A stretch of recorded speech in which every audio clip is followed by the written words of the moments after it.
एक छोटा सा दृष्टांत बताता हूं। मैंने किसी से सुना है, ये सच हुआ है या नहीं, लेकिन उसमें से कुछ बात आपको समझ सकता है, इसलिए मैं बताना चाहता हूं।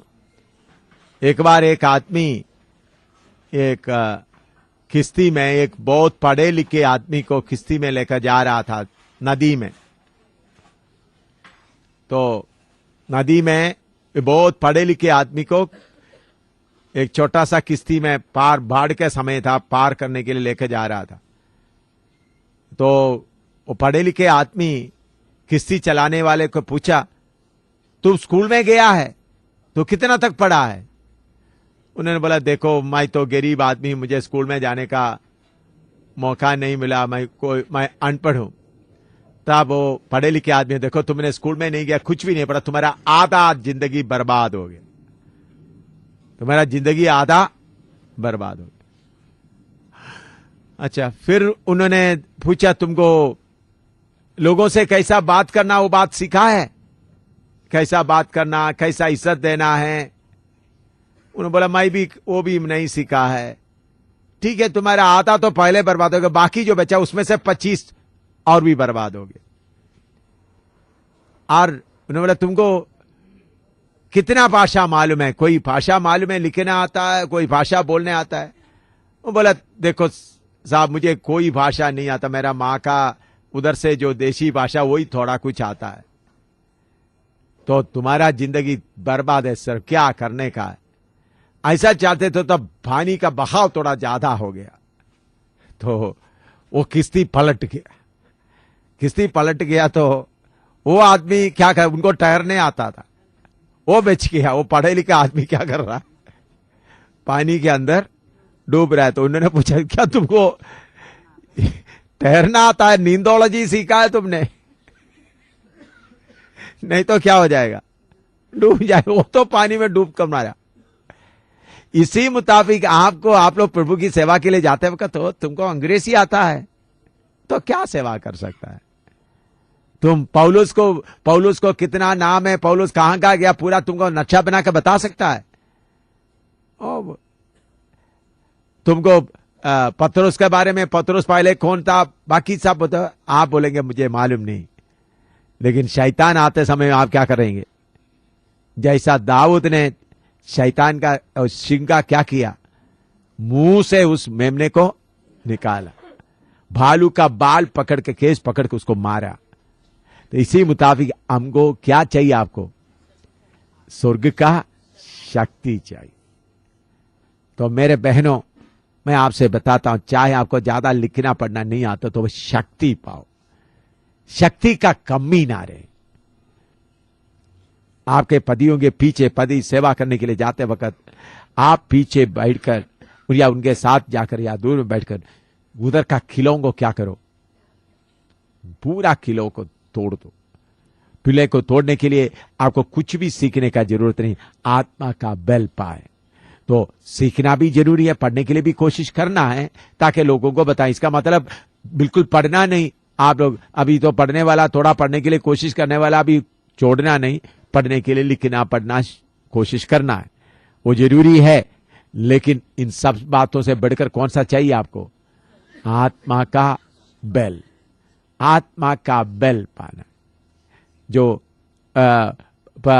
एक वचन पढ़कर आपको, एक का पहला कोरिन्थी 1 का 26 से लेकर 29 तक पढ़िएगा। पहला कोरिन्थी 1 का 26 से 29 तक। हे भाइयों, अपने बुलाए जाने को तो सोचो कि ना शरीर के अनुसार बहुत ज्ञानवान, ना बहुत सामर्थी और ना बहुत कुलीन बुलाए गए, परंतु परमेश्वर ने जगत के मूर्खों को चुन लिया है कि ज्ञानवानों को लज्जित करे, ज्ञानवान को लज्जित करे। और परमेश्वर ने जगत के निर्बलों को चुन लिया है कि बलवानों को लज्जित करे। और परमेश्वर ने जगत के नीचों और तुच्छों को, वरन जो हैं भी नहीं उनको भी चुन लिया कि उन्हें जो है व्यर्थ ठहराए, ताकि कोई प्राणी परमेश्वर के सामने घमंड ना करने पाए। हालेलुया।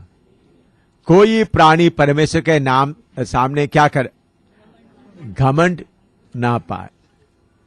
तो मेरे प्यारों, मैं अनपढ़ हूं करके बोलने का नहीं, बल्कि पढ़े लिखों से भी ज्यादा आपने क्या पाना है? आत्मा का शक्ति पाना है। आत्मा का शक्ति कौन सा पास्टर के पास है? हैं? कोई पास्टर के पास नहीं। प्रभु के सामने इंतजार करके प्रार्थना करेगा तो प्रभु क्या करेगा? आत्मा का शक्ति से आपको भरेगा। आत्मा का शक्ति से भरपूर होकर आप आगे बढ़ेगा। तो चेलों के बारे में रिपोर्ट कैसा? देखो प्रेरितों का 4 का 10 से लेकर 13 तक पढ़िएगा। प्रेरितों का 4 का 10 से लेकर 13 तक। तो तुम सब और सारे इजरायली लोग जान ले कि यीशु मसीह नासरी के नाम से, जिसे तुमने क्रूस पर चढ़ाया और परमेश्वर ने मरे हुओं में से जिलाया, ये मनुष्य तुम्हारे सामने भला चंगा खड़ा है। ये वही पत्थर है जिसे तुम राजमिस्त्रियों ने तुच्छ जाना और वह कोने के सिरे का पत्थर हो गया। किसी दूसरे के द्वारा उद्धार नहीं, क्योंकि स्वर्ग के नीचे मनुष्यों में और कोई दूसरा नाम नहीं दिया गया जिसके द्वारा हम उद्धार पा सकें। जब उन्होंने पतरस और यूहन्ना का हियाव देखा और यह जाना कि ये अनपढ़ और साधारण मनुष्य हैं, तो आश्चर्य किया। फिर उनको पहचाना कि ये यीशु के साथ रहे हैं। देखिए, पौलुस और पतरस और यूहन्ना का मूर्खता देखा है या दिलेरी देखा है? दिलेरी देख रहे हो। क्या कर रहा था? प्रचार कर रहे थे। तुमने वचन में ऐसा लिखा है, वचन में ऐसा लिखा है, वो बात लेकर बोले तो उन लोग सोचे इन लोग इतना अनपढ़ लोग हैं। उनका दिलेरी देखा तो उनको मालूम हो गया कैसा ज्ञान मिल गया है। ये किसके साथ थे? यीशु के साथ है। मेरे प्यारों, आप लोग अनपढ़ करके इस बाइबल क्लास के बाद कोई बोलकर नहीं जाना। आत्मा का बल पाकर, आत्मा का शक्ति पाकर, ये इसका मतलब। इसलिए प्रभु आप सबों का बुद्धि क्या कर सकता है? खोल सकता है। उसके लिए क्या करना है? आप हैं प्रभु के सामने बैठकर प्रार्थना करके, प्रभु तू मेरा बुद्धि को खोल दे। तो इसलिए आप सर्वशक्तिमान परमेश्वर जो हुम सो हुम उनके कदमों में बैठा हुआ है, तो शक्ति पाकर अधिकार का साथ का सेवा करना है। किसका सेवा? जो हुम सो। आपका मुंह से निकलने वाला शब्द देकर, जैसा प्रभु यीशु मसीह उस उनको गधे के बच्चे को लेके आने के लिए बोला तो कितना खुशी, कितना अधिकार के साथ गया, उसी मुताबिक आप लोग भी अधिकार का सेवा करना है।